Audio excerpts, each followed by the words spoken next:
Hello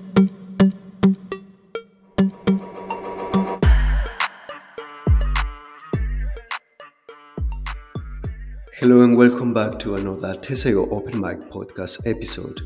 If you're new to this podcast, Tesla Open Mic is a show that discusses exploratory testing, manual testing, testing career path, or to show you how to start one from scratch, even if you are not from the IT industry.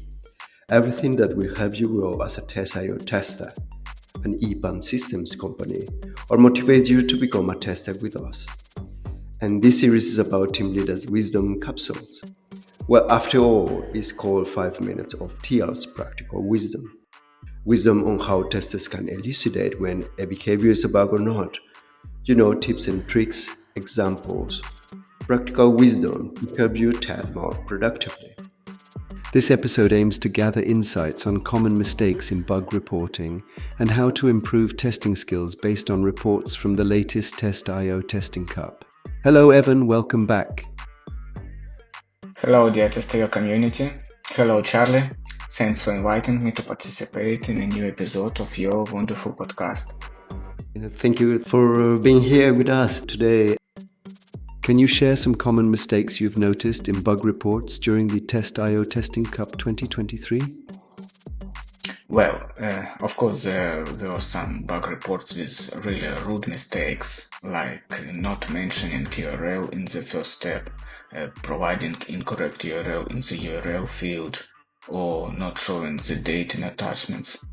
However, there were not many of them, especially after the first round.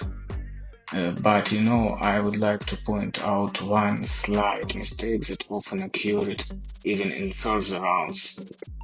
It is when testers add the last step with an only word, observe. So it is not a valid step. According to Academy, the last step in bug report should mention the action that triggered the bug. And a few months ago, there was even a special update related to this that mentions that observing is not a step and it shouldn't be included into bug report. So, I would like to ask all testers not to repeat this mistake in the future and never include steps like observe to bug reports. Yeah. Are there any specific challenges or trends in bug reporting that you observed during the competition?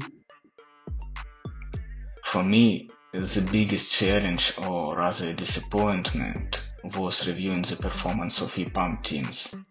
Even though sometimes they found really good bugs, the way they documented them didn't allow me to give a high score to those reports.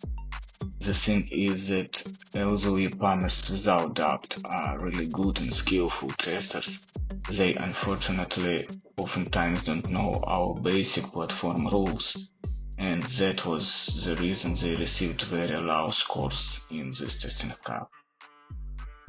Can you share examples of bug reports that stood out because they were exceptionally well documented and actionable?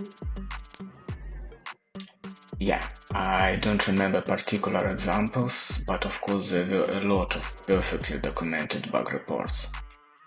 There were teams that paid great attention to the quality, and their reports didn't contain grammar mistakes. The markdown was used wisely, highlighting the main parts of report, and actual and expected results were detailed enough that after reading them I already knew what I will see in the screencast. And it was a great pleasure to review such bugs. Are there any common misconceptions or myths about bug reporting that you'd like to debunk for the participants? Without doubt, the greatest fallacy about Testing Cup is that the quantity of submitted bugs may compensate for the quality. I already mentioned this during our YouTube event before the competition and will repeat it again. In Testing Cup, the quality beats the quantity, and teams that reported 10 valuable and well-documented bugs may receive higher score. The team with 30 bugs that don't meet all Academy requirements and don't bring significant value to customer. Thank you. I want to thank everyone who participated in this testing cup, Please. regardless if you won or not. During this competition, you learned how to test in a team, and I really would like if you transfer those skills also to the regular test projects. For example, don't hesitate to use suggestion feature if you can see the tester made some mistake in the bug report, or you can see the way a report can be improved. Or send badges to each other if you learn from other testers or want to thank for something. This will make our community even more friendly and prosperous. Thank you so much, Evan, for joining every year the Testing Cup and sharing your insightful thoughts. Thanks again for inviting me, Charlie. It was a pleasure to talk with you. And of course, thanks to our listeners, our testers. And see you in the test cycles. Goodbye. Thank you for listening to the Test.io Open Mic podcast. If you want to become a tester, start a new career, or you are already a Test.io tester and want to thrive, hit the subscribe button. And if you want to know more about testing with Test.io, listen to the private podcast held in our Discord community server, which you can access directly from your tester account. Take care and stay tuned for more practical wisdom. Cheers.